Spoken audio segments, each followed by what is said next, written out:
Twilly-dilly-dee, twilly-dilly-dee, twilly-dilly-dee, twilly-dilly-dee, tweet, tweet, tweet, tweet. She talks to the people all night long, chatting and a gabbing and a singing her song. All the divas down on Rainbow Street love to hear Toni go tweet, tweet, tweet. Talking Toni, Tweet, tweet, talking Toni. tweet, twilly-dee, Whoa, talking Toni gonna talk tonight. tweet, twilly-dee.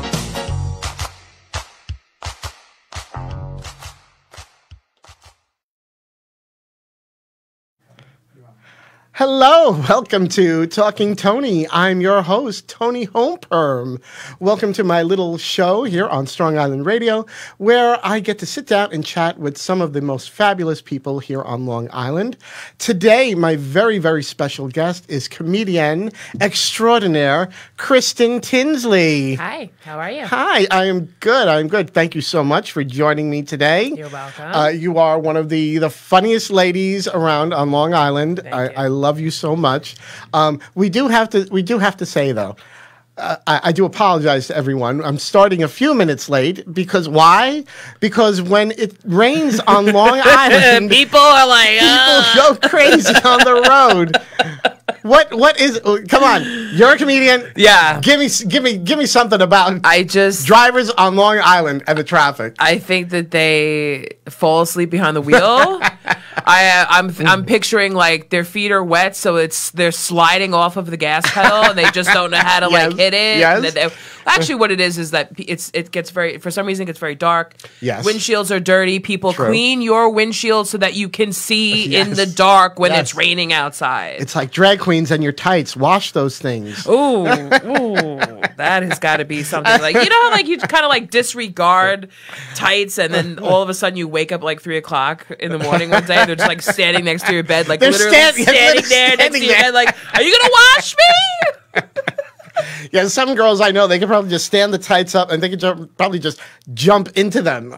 Yes, That's one not thing me. we My will tights change. my tights are always tidy. How often do you replace your tights? Whenever they really need it, well, actually, if they really rip bad Yeah. but Get sometimes crazy. what I do is like something that has like a run or something. Right. That'll be like, because I wear many layers of tights. Yeah, yes. So, like, and you so know, so were the girls at the Super Bowl. Trust Yes, me. Okay, yes. those thighs are not. So that you small. got to put like the worst tights go on first, and then the better quality tights just keep going on over.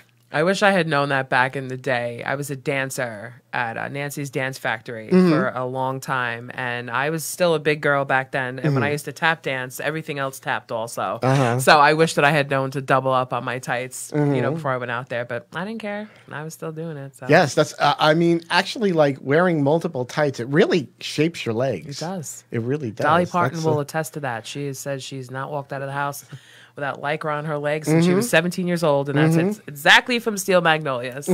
Yes. So Well, I have to, for people who don't know you, Kristin, you are one of Long Island's premier female comedians. Yes.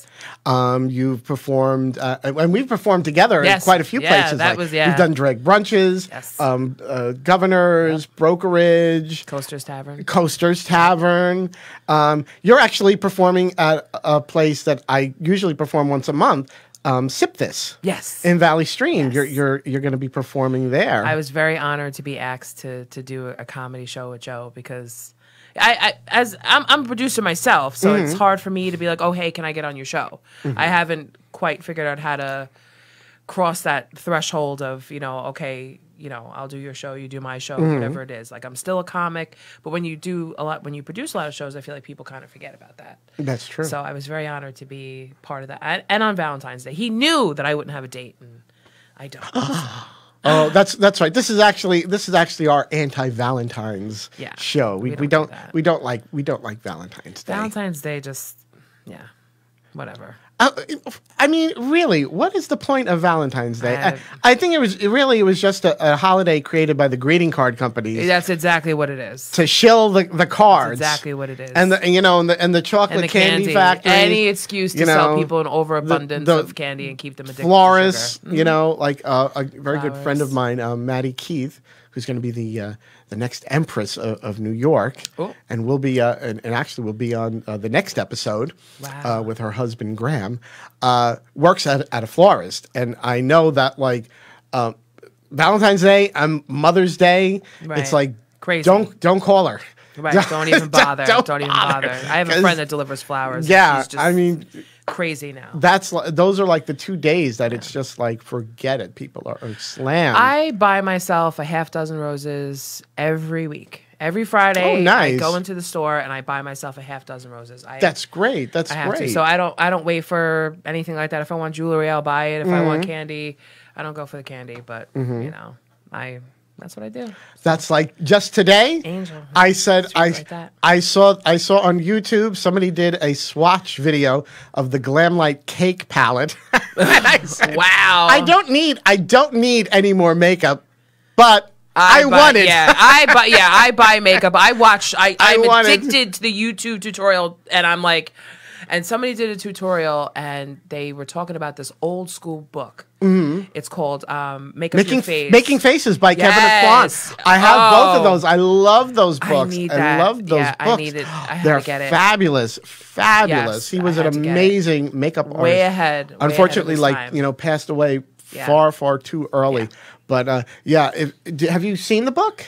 No. Oh, it's never amazing. Touched it. It was like a unicorn amongst the makeup world. Because when I was in high school, I wanted to be a makeup artist, special effects makeup artist. I wanted to be like Monster Man, like making masks and all kinds of makeup. And I actually wanted to work in a funeral home. That's what I wanted to do with my life. I found a pile like this of Fangoria magazines. Oh, I used to read Fangoria. Oh, that was like my Bible. Fangoria and Starlog. Yes. I have those two magazines. I love that. And when I saw that, and then I was like, oh, how do I get from Levittown, Long Island to Hollywood, New York? Hollywood, California. I'm stumbling over my words here. So I'm just, it was a big dream of mine.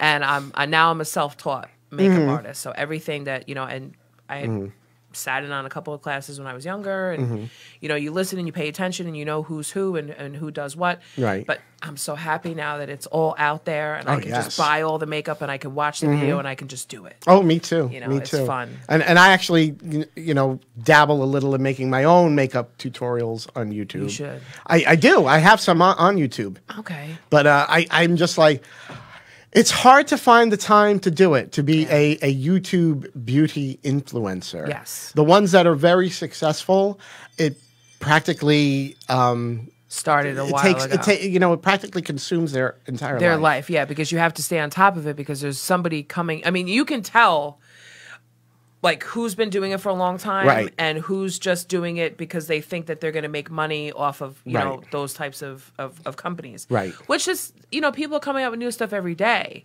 But when literally your entire video is just you holding up the product and then you holding up another product and then like everything's fast forward and then I'm done. Oh, make sure you like and subscribe. It's like, well, what did I learn here? You just described many of my videos. Right. Like what did I learn here? But sometimes I watch some videos and like I've learned to make my own wigs now. Tell Frank.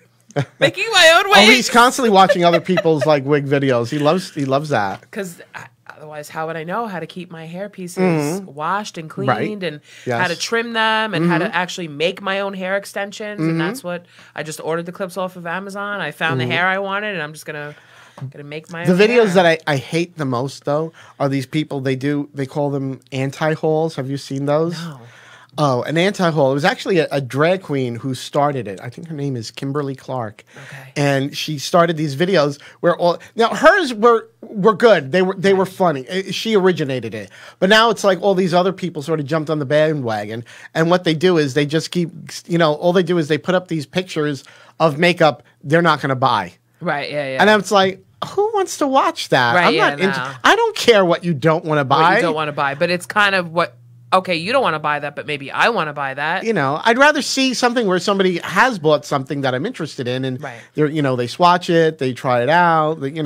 That's what I like. But I don't know. And they throw shade at each other. Oh it's my very funny goodness, for the video. They'll be I actually shade. Yes, I'm coming up with like my own comedy routine about it. About making doing all the stuff oh yeah, I sleep with my ponytail in. Yes. Unlike some people who don't and take it out every day, but I'm not about that life. They throw shade at each other without saying who, but they say stuff and they'll be like, "Oh, well, those I don't do it like this." Those top YouTubers, I mean, there are other creators have channels just devoted to gossip and drama about the other YouTubers. Exactly, it's crazy. It's a whole world ridiculous. Out there. Yeah, but it's sort of like this little, this little community but they're sort of in a vacuum because the only ones who really care are the ones that are in this community. It's people outside the community, they don't know, they don't care. So the comedy world, I'm watching, I'm taking notes, and I'm eating popcorn. I'm watching it, and I'm gonna make up my own little routine, and I'm gonna make a mess with the makeup, and I'm gonna do all that to make fun of it. So that's coming. I can't wait. I can't wait. Now I have to ask you, how did you actually get into comedy? That is okay. I actually got into comedy. Do we have time? How many hours? Bobby, how many hours do we have? You're gonna laugh when you hear this. You're gonna laugh and laugh. It is very funny. I actually started comedy right next door. Oh. In Ziggy's Corner Pub. That was my first time that I ever did a open mic. Mm-hmm. It was the first time I ever did a show. Was right there on that stage. Mm-hmm. Stephen Rocco Perillo was the first person to give me a show. Mm-hmm. I've always loved stand-up comedy. Adam Sandler was my god. Back in the day, I never, you don't dream that big. Right. I was a small town girl, basically, just not knowing how to get where I wanted to be. I knew that I wanted to do something in the entertainment industry. I just didn't know what. So Adam Sandler, I listened to his tape cassette. They're all going to laugh at you every night for 2 years until this thing broke. And it was the worst experience ever. I buried it in my backyard. Oh, no. Adam Sandler's tape is buried in the backyard on Pebble Lane in Levittown because that's how much I had to. I did. I loved it.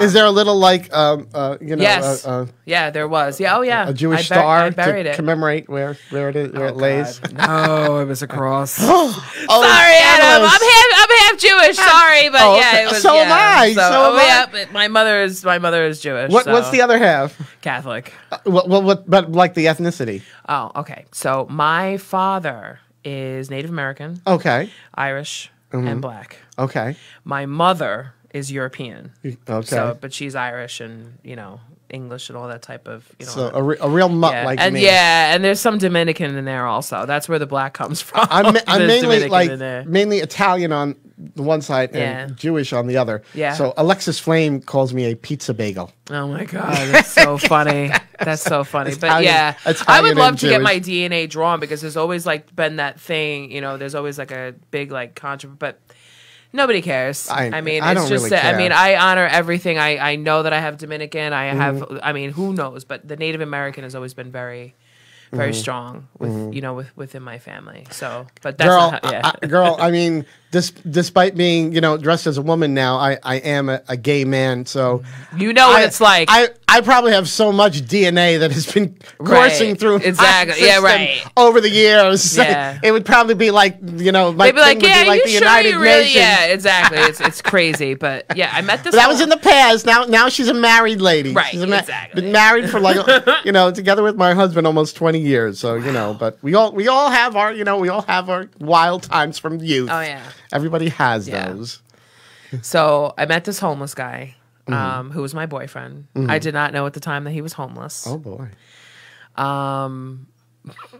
That was just such a disaster. This guy told me that he spoke fluent Italian. We met on Plenty of Fish. Don't go on Plenty of Fish. I don't care how lonely you are. Never lower your standards and go on Plenty of Fish. I didn't know. I was just, I'm open to everybody. I'll, give everybody a chance what it was. But I should have known that he was not who he said he was by the dirty fingernails, by the disgusting teeth. And I was just looking at him and I'm like, there's something off. And then my sister was like, yeah, well, sometimes people that have money are like that because they don't want, they're trying to test you. So I thought, okay.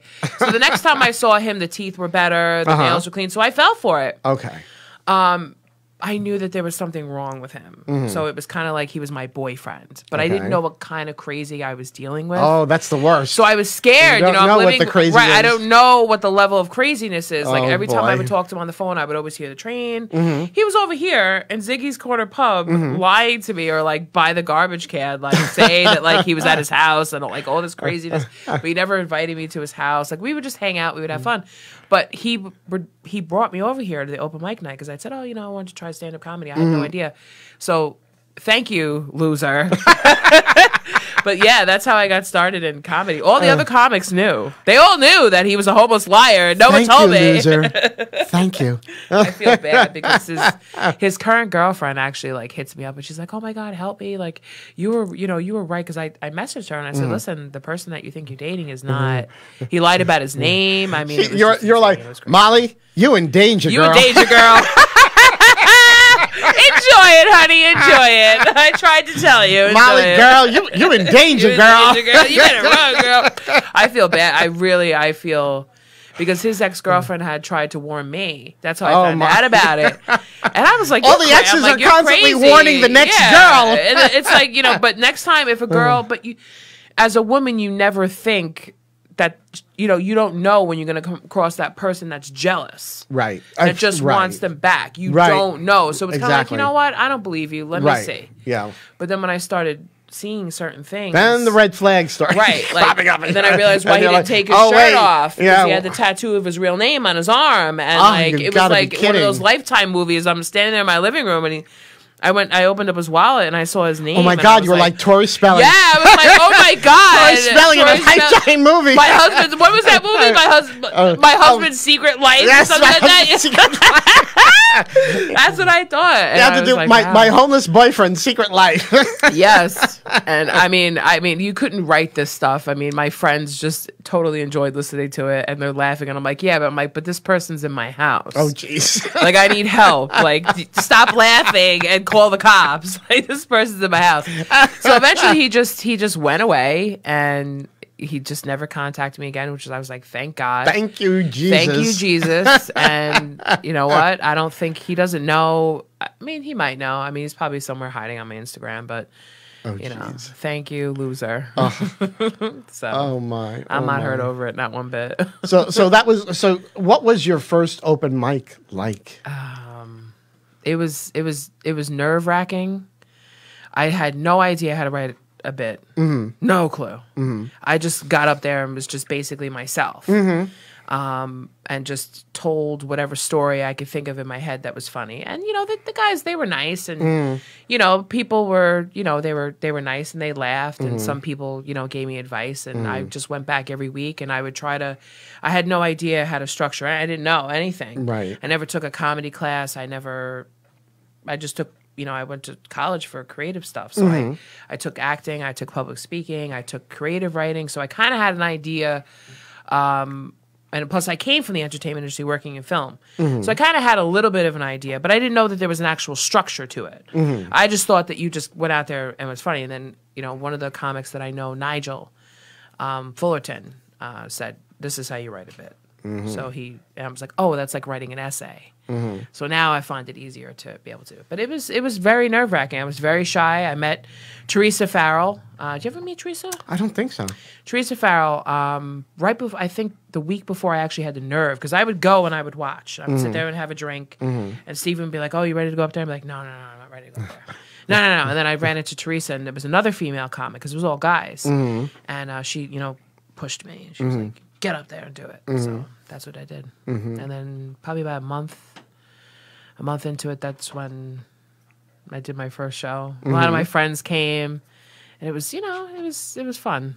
But I wouldn't trade that experience for it, but it was definitely nerve wracking. Now, when you first were learning to be a comedian, and actually still to this day, is it almost like you're, is there like, a strong element of acting within that? Yeah, you like, have to. Yeah, because I'm as hard as this is to believe, I'm an extremely shy person. So am I. Yes, very shy. But when I get on stage, I know you can't. It's like, yeah, like you just become a different person. Absolutely. And then when I'm done performing, I like to be quiet, and I'm just, all right, I don't want to talk. Go away. Thank you for coming. I'm glad you enjoyed the show. Yes, thank you. And then I just kind of crawl back into my hole. That's just me. I can't. But yeah, you do have to know how to act. You have to know how to, put that. This is you have to, because people might not laugh. Somebody might say something to you. Right. You might catch a look on somebody's face while you're out there. There's all kinds of stuff that could happen. So, and you're, basically you're moving, doing a job. Yeah. You're there to entertain people. Yep. So whatever might be going on in your own life, you've got to once you hit that stage, it's like you just got to everything goes. Yeah. My sister-in-law, had died from cervical cancer. Oh God. And she was the inspiration for me to get my life going, because I looked at her at 26 years old, dying from a very preventable disease. And I said, I can't even imagine being 26 years old and being on my deathbed and knowing that I'm going to die and thinking of all the things that I've always wanted to do, because I spent a great portion of my time, wasting my time, thinking about what I wanted to do and just kind of putting myself there and then pulling myself back and putting myself in different positions of, in the entertainment industry and kind of hanging about and watching and not really ever really going for it. And I said, what if this was me? Right. So I said, I'm gonna do this. I'm gonna go out there and I'm gonna live my life the best way that I can. And comedy was a big relief, because it's venting. Yes. In a way, you're taking even if we were to, I could write a bit about traffic. As long as I'm making it funny. Credit me. Right, exactly. Like, thank you, Tony. Credit Tony Holmberg for that bit. So, I mean, a lot of it, I even wrote a bit about my ex-boyfriend, and they love it over there at Ziggy's because they know exactly who he is. They know, and they know what you're talking about. They know exactly what I'm talking about when I talk about that. I mean, because he just, it was crazy, but yeah. So, how hard, or I don't know, is it more difficult being a female comedian here on Long Island than a male comedian? I don't pay attention to stuff like that. Okay. Because I know that people will say, oh, it's hard, women, it's hard, this and that. I don't think so. No. I do come across a lot of female comics. But I would say that it's probably a little bit harder to work with women in comedy because they're scattered. They have families, they have husbands, they have boyfriends, they have other things going on, and women are always busy. Right. So I'm single. I don't have children. I'm not married. I work. I do what I got to do. So I don't have those commitments. Right. Other women, and I meet women that are mothers. I mean, there's Sherry Pollen that's out there. She has 2 little girls. She does her thing with comedy. There's women that are retired. They're everywhere. So it's a good time to be a woman in comedy because there's a lot of us, and there's a lot of support. Also, I'm also probably one of the only female comedy producers on Long Island that I'm aware of, at least. I don't see many. So yeah, sometimes you got to make your own gig. Oh, as I will. I say. Well, yes, I will. Got to do that. I will not be. Oh, please put me on your. No. No, Yeah, I will make my own way. No, I sympathize with that 100%. You have to. 100%. But talking about like female comedians, even for me, like as a child, I always loved the female comedians, like Toady Fields, Joan Rivers, Lucille Ball. Yeah, Lucille Ball. Lucille Ball was. I don't know. Funny, but in real life, she's very mean. I've heard from people that met her. Yeah, they were like, "Oh, she was mean." I feel like that maybe because people, when they expect you to be funny all the time, they don't realize that a lot of that funniness does come from anger. Right. So you can be an excessively angry person, but know how to be funny. Yeah. And then what's that one from the Golden Girls? I'm saying Betty Davis, and it's just I don't know why Betty Davis. B. Arthur. B. Arthur is another comic. Yes. What's the other one that everyone loves? Not Blanche. Why can't Estelle I think of her Getty? name? Betty no, White? the other Betty White. That's why I'm thinking Betty. Betty White is also a comic. Yes. She started. I just watched a documentary on her. She started this at all. She did. She had her own show. She Right, had. yes, She was yes. the first one. Not the first one, but she had a black man on her show that she refused to let go of because all the different types of variety shows and the comedy. Right. She really started. She wasn't just the Golden Girls. Right. No. Oh no. She It was more than that. She had a huge career way before. way like, before Golden way before a Girls. lot of male comics too, because Yes. who were really the male comics back in her time? There wasn't a lot, but so I admire that. But Yes. Lucille Ball and Do you remember a comic from the Marshall. '80s? Rita Rudner.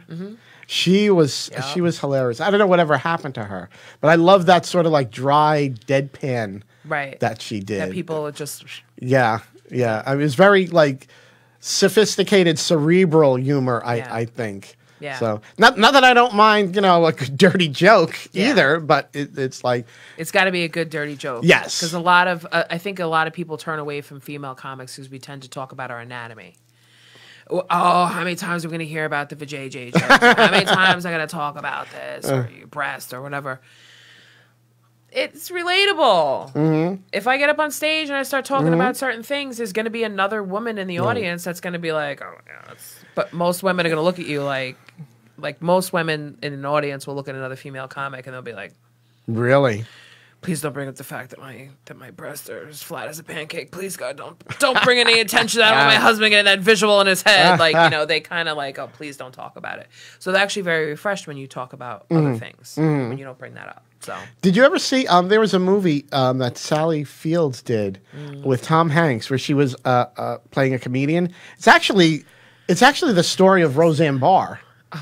And before, she did the Roseanne show. Roseanne Barr is my personal hero. I know people don't like her. A lot of people don't like her, but I always thought the Roseanne show was so hilariously funny. It was Those Halloween episodes. Oh my God, I lived the for those. stuff The that she Halloween came out episodes. with. And she didn't care.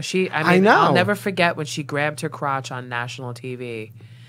And I mean, now nobody would care. I mean, Right. people would cheer her on if she did that now. Well, I back then, they don't know. hated They're going crazy over J-Lo and Shakira of the halftime show. They're going crazy It's like- because I don't understand. I don't understand it either. I mean, really? It was a concert performance. Right. What Are is- women not allowed they- to be sexual? Are we not allowed to show our bodies? Don't men spend most of their time but they trying were- to look? They were completely covered. It's Right. not like there was anything exposed. I don't understand And they're that. saying nobody complained when Adam Levine from Maroon 5 why- the year before, he was completely shirtless. Right. But that's showing okay. all his tattoos. Nobody had a problem. Nobody had a problem. Nobody and had it's a not fun. problem. And this is something. And you know what? Another thing. I want to say this. Mm-hmm. Why aren't the cheerleaders that work so hard Mm-hmm. all year? Why aren't they out there? Why aren't they doing a little bit of a special event? You Right. never get to see the cheerleaders ever do anything. When you go to a high school football game, Mm. and I'm a bus driver in my real life, so I see it all the time. But everything's about the football players. The Yes. football players get the sandwiches. The girls bake them brownies and cookies. What about the girls who work so hard? Gymnastics, sweated injuries, all this stuff. know, And they I know. don't get any exposure. How come we don't see the cheerleaders doing a little bit of a halftime show? When know. are they going to get some recognition? Because they they're dressed should. pretty, They should. pretty revealing also. But they are athletes, and I would like to see maybe the first 10 minutes or 15 minutes of the halftime show dedicated to the cheerleaders. Men, just let the women, just let us take over. I'm we sorry. must Just let us make take it. We over. must It'd be make it better. happen. Yes. Yes. I don't know why they don't. I don't know. But you know what? We're going to take just a quick, short little break. Allow some time for our sponsors because we need sponsors. Sponsor. We need sponsors. But we will be right back with more Talking Toni and the fabulous Kristin Tinsley right after these messages. So stay tuned.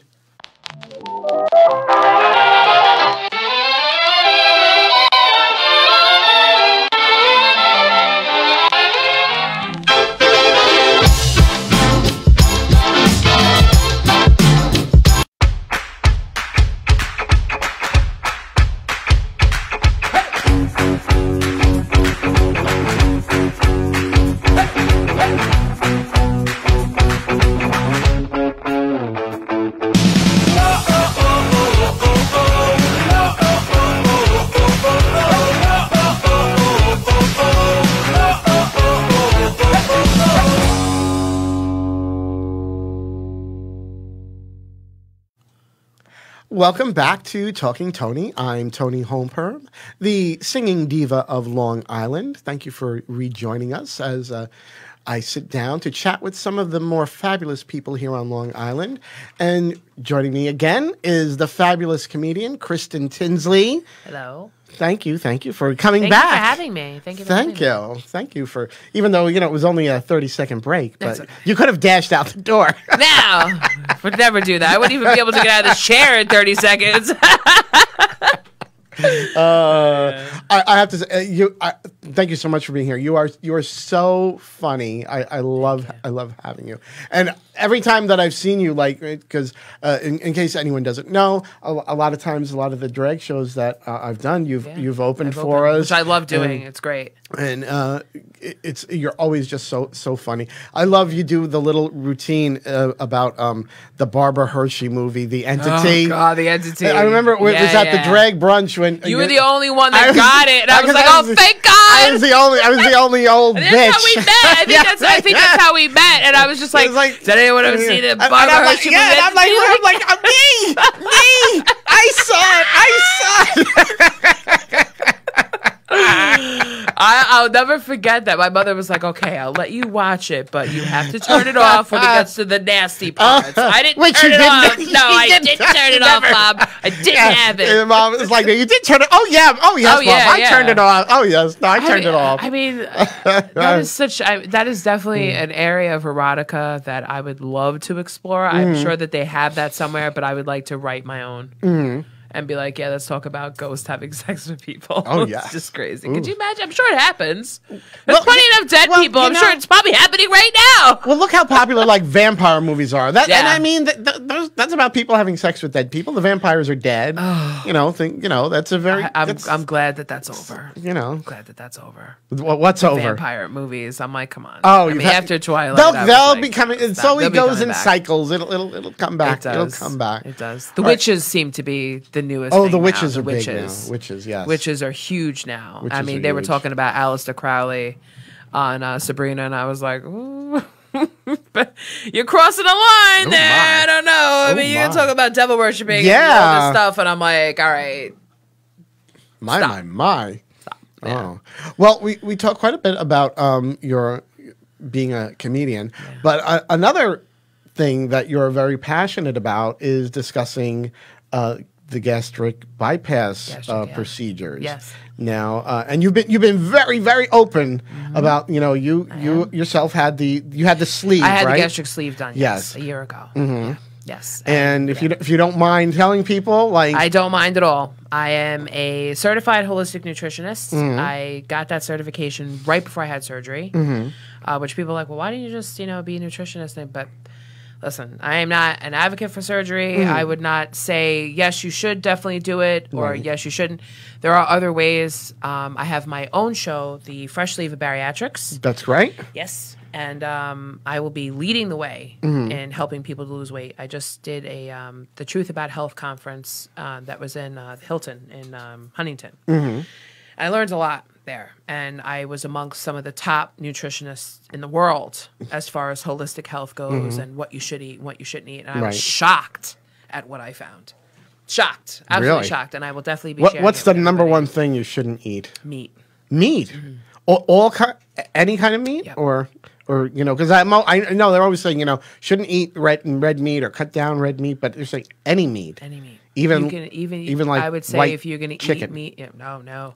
I would say that if you're going to eat meat once a week, I had never, if you think about it, and I know from my own personal self, I was always told, holistic was not something that I was just, I'm just going to jump on the holistic bed. No. I had hormonal problems as a teenager, as a child, and I was always along the holistic path because regular doctors didn't know what to do with me. So they were like, listen, we don't know why you're developing so fast. We don't know why you're so heavy. We don't know why you're so tall. We don't know all of these things. But as soon as you lose weight, all your problems are going to go away. Not true. That was definitely not true. So all the diets that they said, low carb diet, high in protein.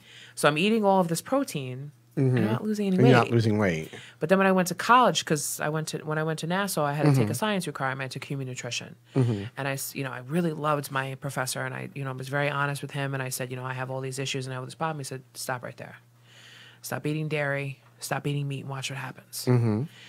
I listened to him. I lost 15 pounds in a month. Wow. I just started back again because you listen, right? But because you don't get it's just I mean I was an idiot in my 20s just not listening, and then every other nutritionist that I came across was like you have to have you can't, even when I had the surgery, you're not allowed to have vegetables for I think 3 or 4 months. You're not allowed to have fruit for a year. Wow! But all that fruit and vegetables are all vital to the nutrients in your body. You need that to survive. Right. And now I'm just filling my body with protein. And yes, I was losing weight because I was eating smaller portions. But I didn't feel well. I felt awful. And I just started going back because I said, you know what? I'm a person that, listen, it's all or nothing. And I just threw everything out. And I didn't throw anything. I'll eat meat once a week, if that. But the rest, everything has just been and I'm fine. Lost 3 pounds in a week. Now that's not going to be the same for everybody. Of course, yeah. But it's not water weight. It's actual. Your body starts burning the fat because I'll tell you a secret. Within your digestive system, in your intestines, is where your immune system lives. There's also good gut bacteria in there. Now this is something that's very disgusting. Okay, I can handle it. if you are the coffin for the carcasses of the animals, you have a dead being or an energy source rotting in your body. You understand? Right. So you're eating all this meat, and you're eating meat every single day in abundance. Because especially people who follow like the paleo diet or keto or whatever it is. That's a lot of meat. You're eating, and people think, I can eat all the meat I want, and it's fine. No, you're overloading your system. And now all that bad gut bacteria now has to come forth to break down all that animal protein. And guess what happens? It raises your insulin, gives you insulin resistance, and that is the leading cause of diabetes. Meat consumption is the reason for diabetes, and anyone can fight me on that. There's plenty of scientific backed up proof. There's plenty of stuff. They just don't tell you that. So not eating sugary stuff? No. Really? No. Wow. No. Your body knows what to do with sugar. Your brain runs on sugar, but it doesn't have to be corn syrup. It doesn't have to be regular white sugar. It can be just the sugar from fruits and carbs. And that's not to say, okay, well, I'm not going to eat meat, so I'm going to eat carbs. You have to have whole grains. You have to have, fresh fruit. You have to know how to do that. Right. You can get your protein from beans. In a serving of beans, a quarter of a cup of beans is already like 20-something grams of protein. Right. That protein is not inferior to animal protein. Right. People did not have access to meat. They say, the paleo caveman diet. What did you think they did? They didn't always have meat all the time. No. What do you think they ate? They ate plants. Right, yeah. That's why they live so long. Yeah. There are countries that survive just solely on vegetables and beans, and they are the healthiest, cancer-free, all that. So the good gut bacteria is what determines how you burn calories in your body. If you have too much bad gut bacteria, you're not burning anything. You're storing it. And it doesn't burn off. And now that's not true for everybody. There are some people who just have really good gut bacteria in abundance, and they are able to eat whatever they want, and they're able to stay the same size. Those are the skinny bitches Those we are the hate. skinny bitches that we hate. Yes, but that's because they have good gut bacteria. Right. That's the only thing that determines whether or not. And if you look at the difference between somebody who eats animal protein and some of the top athletes in the world only eat plants. Really? Yes, they didn't don't know eat that. meat. It causes cancer. There's a lot of things that people really need to start waking up to it. Because people say, even, and I hate to say it, even the organic meat, even all of that stuff is just not, it's not good for you. People will say they can fight it all they want. And I will be that's why I have the TV show. I will be the living example of what happens when you switch, especially for bariatric patients. And one of the books that I picked up, it's called Proteinholic. It was Dr. Nash, I think his name is. Dr. Nash, I think his name is. He is a bariatric surgeon, and he's talking about about the one thing that he noticed with the patients that were coming in. Oh, the reason why I gained weight this week is because I had a donut. But I also had 15 ribs, 12 pieces of chicken. You know what I mean? Yes, that's overabundance of food, but it's the protein that's doing it. So I'm gonna see. So we'll see. Very interesting. I myself, what used to be 100 pounds heavier, and I was going for gonna go have the gastric sleeve. I had my surgery date and everything. But what happened was, I think it was a combination of things. But when I went and like they first weighed me, and it was like 250 pounds, and I'm only 5'2". Right. I mean, so it was like, I was, obese. I think I'm still considered when I put in my weight now. It still says obese. It still says obese. That's another. Don't get me started. That's another thing. But I also have been diagnosed with sleep apnea and had to get a CPAP machine. And they tell you, how they tell you like they want to see that you lose some weight on your own before they'll certify you for surgery. And I don't know what happened between the CPAP machine helping my metabolism, because it was completely messed up. Like the sleep apnea, I was told, like the one doctor said it was the worst case she'd ever seen. Yeah, she was like, she was afraid. She was like, you could like just go in your sleep like that. That's how bad it was. So my hormones were really messed up. And then I also decided, I'm gonna start eating like the way you would have to get used to eating, like after the surgery. So I just like immediately, like everything was like all the portion sizes were cut in like half or even a third. And of that, along with the CPAP machine, I just seemed to work. I started losing the weight, and it was just coming off and off and off, and and I got to the point where like I lost so much weight, insurance would now not pay for the surgery. 250 pounds. Okay, that's another thing people don't know. The body wants to gain weight. My highest weight was 520 pounds. Oh my goodness. I did not know that. I went to the hospital for some procedure. It was, pre-surgical testing. I had to get surgery on my breast. And they said, oh, we're going to take you inside. We're going to weigh you. And I got on the scale. And they're like, well, we can't use the scale. And I'm like, okay, well, that's usually normal. And they said, well, no, we got to take you downstairs. And I was like, boy. So I went down there and I was like, oh, okay, 520. And it registered, and it just registered the wrong way. And I was like, oh, 500, that's not that bad. Oh, yeah. So once you get over that 300-pound mark, that's when the body's kind of like, okay, we're going to stay here. And it gets very hard to be able to lose that weight, because the body wants to store. It wants to retain. Exactly. This way it doesn't have to do anything. It could just keep you alive. So if you're constantly like, oh, I'm going to lose weight, I'm going to gain weight, I'm going to lose weight, I'm going to gain weight, eventually it's gonna wear out. So you were lucky enough. And the good thing about sleep is if you're sleeping properly, which a lot of people have a form of sleep apnea, they just don't know it. When you're not sleeping, your body's not it's not repairing itself. So it's either a physical problem or it's a neurological problem. Neurological sleep apnea is very different from physical sleep apnea.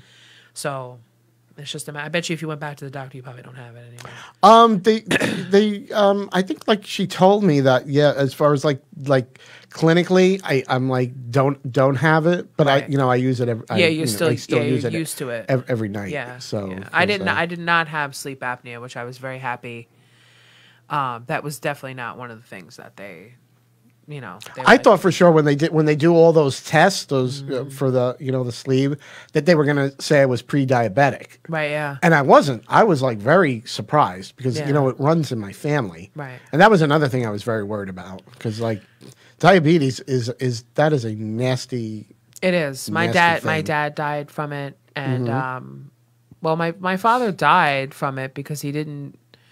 He didn't take care of himself. Well, that's the other thing. So, it was that's one thing. But again, he also fell for the same thing. And plus, if you think at the time when he had diabetes, that's when Sweet and Low came out. That's when Equal came out, and diabetics were like, "Oh yes, yes, give me all that sugar-free stuff. Give me all that." Guess what that does?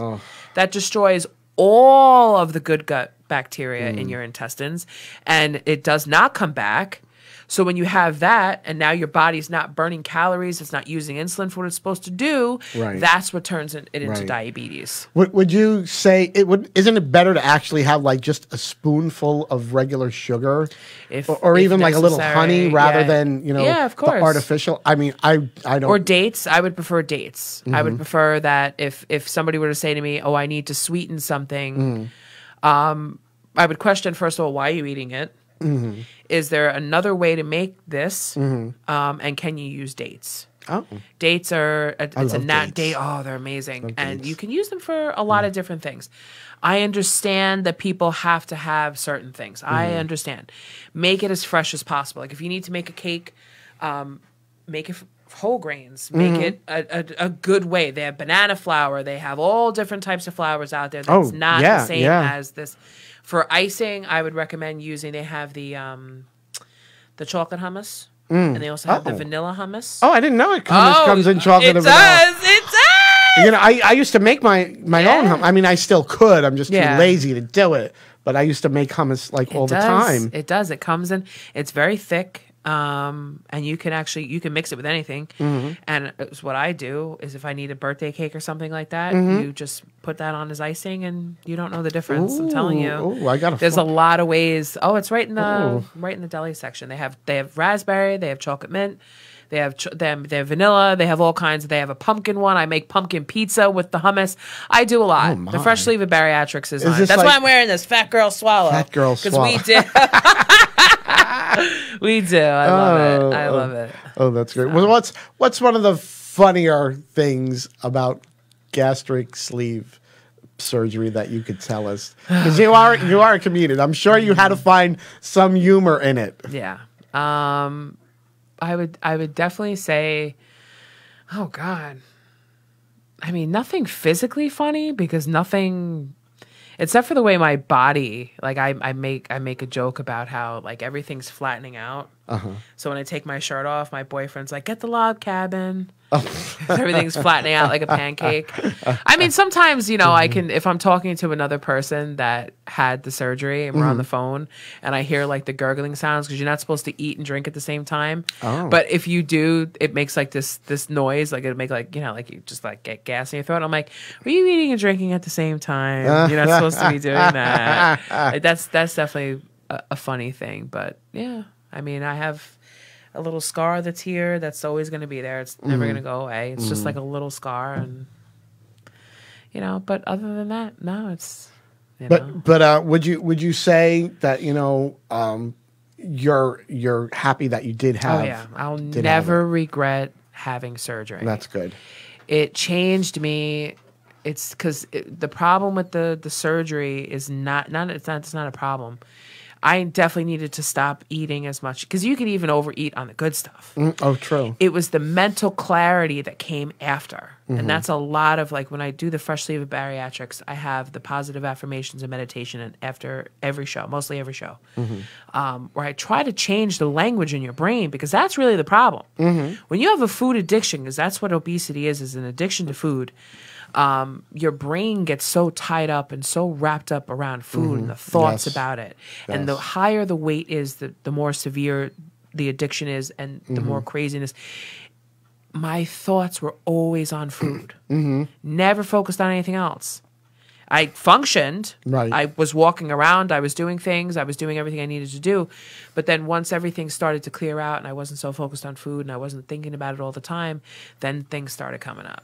And Well, it's I like, don't know I if, got to deal with that. I was like, I'd finish breakfast and then I'd immediately be thinking, well, what's going to be for lunch? And everything was in a pattern. Everything was a pattern. Like, I had peanut M&Ms today, so I'm going to have regular tomorrow. And, I ate the entire bag of peanut M&Ms, so now I need to go into the store to get this. Or it was just, and then for my birthday, with cake and stuff like that, I would always look for a certain type of cake. And I knew where to go to get the cake, but it was more of like a game Right. to try to see if I could find it someplace else. And then I would get one cake that was, it was right before surgery. It was very, very bad. It was either, and I don't know what triggered it. I know that I struggled a lot when my sister-in-law died.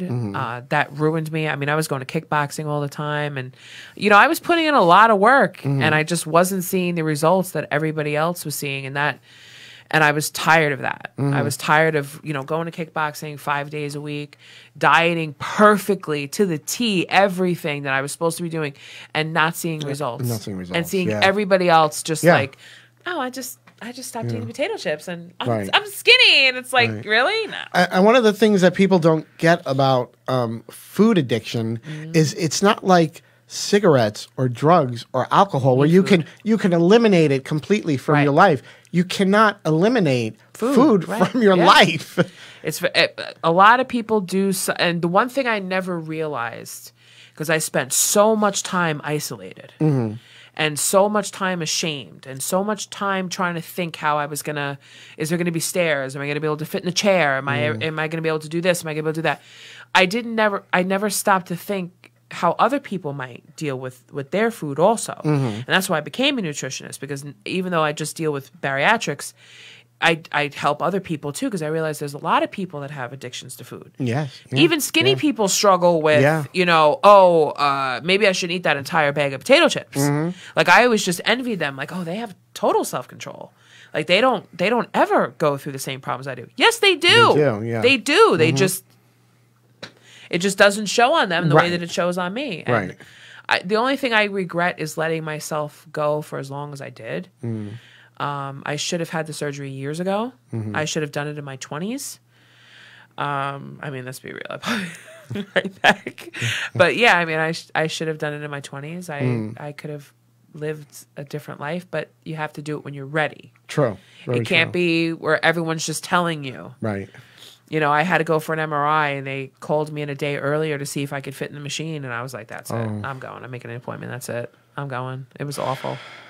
Yeah, I remember, and I remember like, when, I was at my heaviest, and it was like, if I had to go somewhere and I knew, how to get dressed up, and I would be like, oh God, do I have any clothes that fit? And then it's like, and then when it was like, oh, I have to go to the store and I got to find something that'll fit.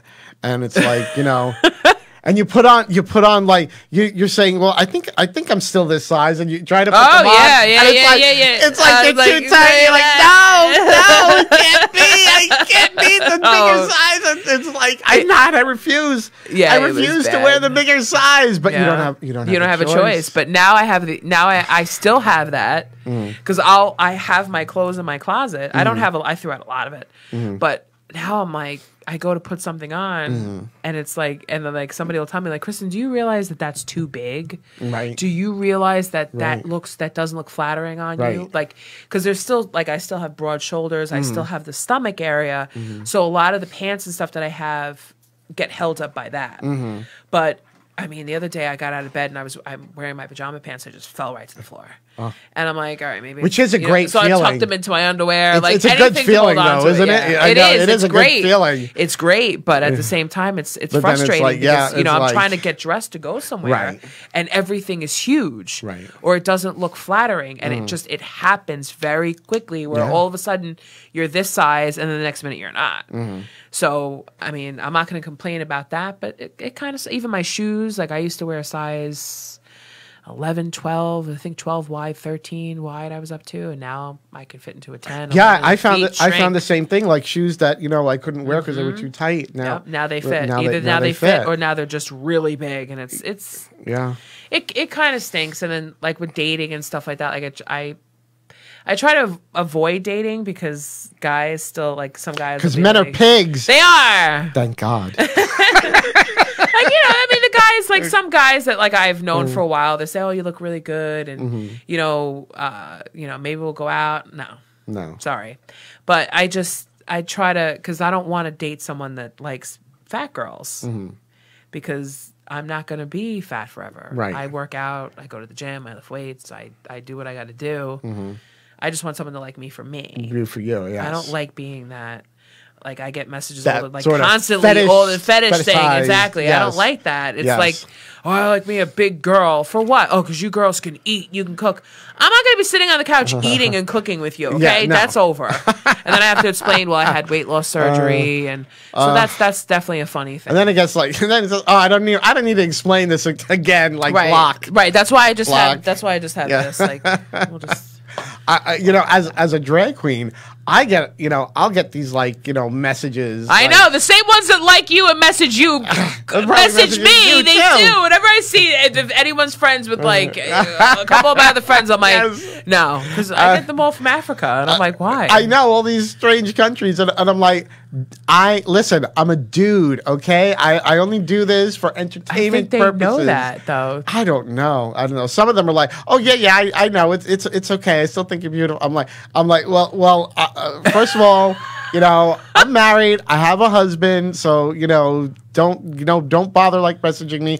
Don't send me those pictures. Right, I don't yeah. need to see them. I like those pictures actually. I'll forward them to you. Yeah, send them my way. I'll At least forward I them can to look you. at it. If I'm not touching it, at least I can look at it. Some of them are not very appealing. Oh, I just especially when it looks like that pole over there. Yeah, I'll like take it and I go to my husband. Would you look at this? right. It's like So funny. I think I had a 22-year-old hit me up, and I'm like, 22. I'm like, you're 22 years old. Like, I'm 39. What do you want from me? Oh, I think you're beautiful. Oh, you seem like such a nice girl. I'm like, I'm not giving you my credit card I'm number. not Go gonna away. be your mommy dearest. Yeah. Forget it. God. Yeah. I feel bad because maybe they like older women. Maybe they Could be. There are guys that do. and There are maybe guys that do. and I feel. I mean, there's this one kid that I see all the time, and he listens to the same music and that I do, and I'm like, oh, maybe, but he knows about it because that's what he's interested in, because now you can watch YouTube and you can. So yeah, I mean, if there was a younger guy who's maybe like 28, 30 years old, I might go for him because he's, you can Google my entire childhood. I do have a friend who she ended up marrying a much younger guy, and they are very happy. Very happy. Yeah, I think going younger you never might be know. the way. But it has to be it has to be that connection. Yeah, there's there got to has be to that be. connection beyond like somebody that's into like older women or somebody Right, that's, like it has to. yeah. I have It's to get gotta to be know an someone. honest, it's got to be an honest connection. I can't just go on a date and be like, okay, we're sitting across from each other and we're talking, for dating purposes. Right. I'm not like that. I have to get to know you. Right. Like I have to like stalk you and like drive past your house and see if you're doing anything weird or if there's any kind of craziness. Like I need to like be like your hey buddy old pal before I'm gonna friend zone you right away. That's what's gonna happen. You're Well, that's gonna the smart thing. Yeah, you're right. Right away, I'm gonna be like, hey, this is my friends. Right.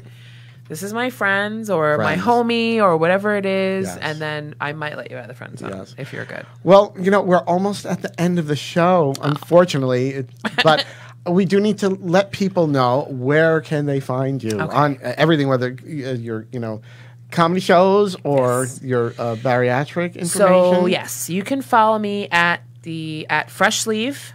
I have that Instagram, or at Chris Nicole Tins, TINZ, at Chris Nicole Tins on Instagram. You can find me on Facebook. Kristin Tinsley. There's lots of Kristins out there, but only one of them looks like this. That's right.